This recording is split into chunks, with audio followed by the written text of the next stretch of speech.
కన్న తల్లిని ఉన్న ఊరినే కాదు చదువు నేర్పిన విద్యాలయాన్ని కూడా మరవకూడదంటున్నారు ఆ పాఠశాల పూర్వ విద్యార్థులు.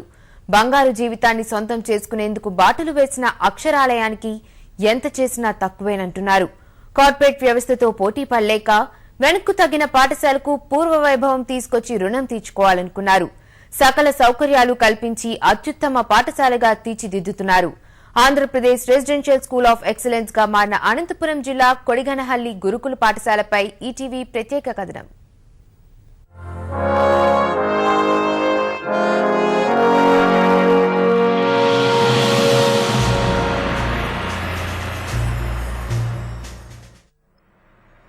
అనంతపురం జిల్లా హిందూపురం సమీపంలోని కొడిగనహల్లి గురుకుల పాఠశాల ఇది. వేలాది మంది విద్యావంతుల్ని దేశానికి అందించిన సరస్వతీ నిలయం. 1972లో ఈ పాఠశాల ఏర్పాటైంది. ఈ పాఠశాలతో పాటు గుంటూరు, నల్గొండ జిల్లాల్లో మరో 2 గురుకుల పాఠశాలలు ప్రారంభించారు. రెసిడెన్షియల్ విధానంలో దేశంలో ఏర్పాటు చేసిన మొట్టమొదటి విద్యాలయాలు ఈ గురుకుల పాఠశాలలే.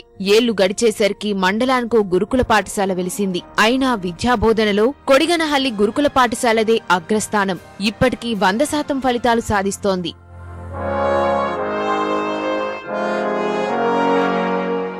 సూపర్వైజ్ స్టడీ స్పెషాలిటీ వల్ల మేము ముఖ్యంగా ఈ రెసిడెన్షియల్ సిస్టమ్ని ఇప్పటిదాకా కాపాడుకుంటూ ఉన్నాం. అంతేకాకుండా మా దగ్గర ఉన్నటువంటి సిబ్బంది కూడా చాలా అంకిత భావంతో పనిచేయటం వల్ల ఇప్పటికి కూడా పాఠశాల పేరు ప్రతిష్టలను ఏమాత్రము జరిగిపోకుండా కాపాడుకుంటూ వస్తున్నాం. రైట్ ఫ్రమ్ మార్నింగ్ 5 o'clock నుంచి మా దగ్గర ప్రోగ్రామ్ స్టార్ట్ అవుతుంది. పిల్లలకు ఫిజికల్ జర్క్స్ ఉంటాయి మార్నింగ్, వాళ్ళలో యాక్టివ్నెస్ వస్తుంది అన్నమాట. మళ్ళీ మాకు బ్యాక్ బోన్ వచ్చేసి ఏంటంటే సూపర్వైజ్ స్టడీస్. ఈ supervise studies afternoon, night 2 spells ఉంటాయి.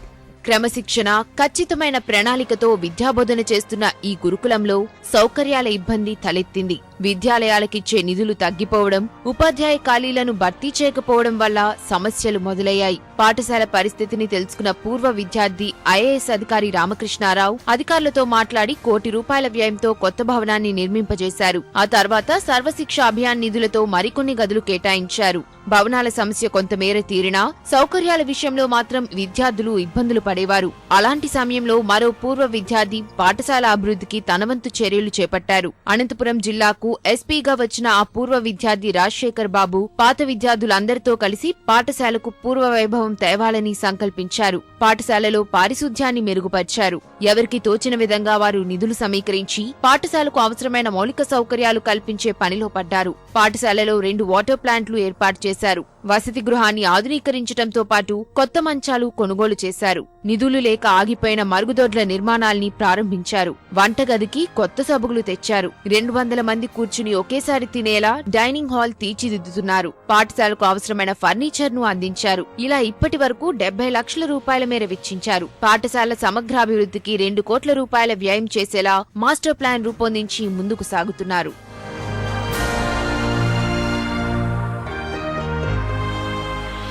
ముందు నుంచి కూడా చాలా బ్రహ్మాండమైన చరిత్ర ఉన్న స్కూల్ అది. టాప్ పొజిషన్స్ రీచ్ అయిన స్టూడెంట్స్ ఆ స్కూల్లో ఉన్నారు. సో దాని లాస్ట్ గ్లోరీని మళ్ళీ వెనక్కి తీసుకోవాలా అని, ఎందుకంటే ఈ మధ్యనే ఆ స్కూల్ ఆఫ్ ఎక్సలెన్స్ అయింది. నెమ్మదిగా ఆ పోయిన ప్రైడ్ ఏదైతే ఉందో అది మళ్ళీ వెనక్కి తీసుకురావాలనే ఉద్దేశంతో స్కూల్లో అల్యూమిని అసోసియేషన్ చాలా చక్కగా పనిచేస్తూ ఉంది.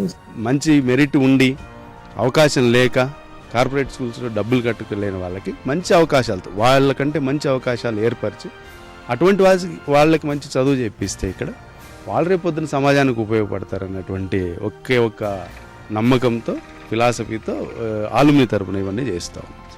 రాష్ట్రంలోని గురుకులాల్లో ప్రస్తుతం లాటరీ ద్వారా విద్యార్థుల ఎంపిక జరుగుతోంది. ఈ పాఠశాల చరిత్ర, విద్యా ప్రమాణాల ఆధారంగా గతేడాది నుంచి ప్రవేశ పరీక్ష ప్రారంభించారు. పాఠశాల పేరును కూడా రెసిడెన్షియల్ స్కూల్ ఆఫ్ ఎక్సలెన్సీగా మార్చారు. అనంతపురం, కర్నూలు, కడప, చిత్తూరు, నెల్లూరు జిల్లాల విద్యార్థులు దరఖాస్తు చేసుకుని ఇక్కడ చదువుకునే అవకాశం ఉంది.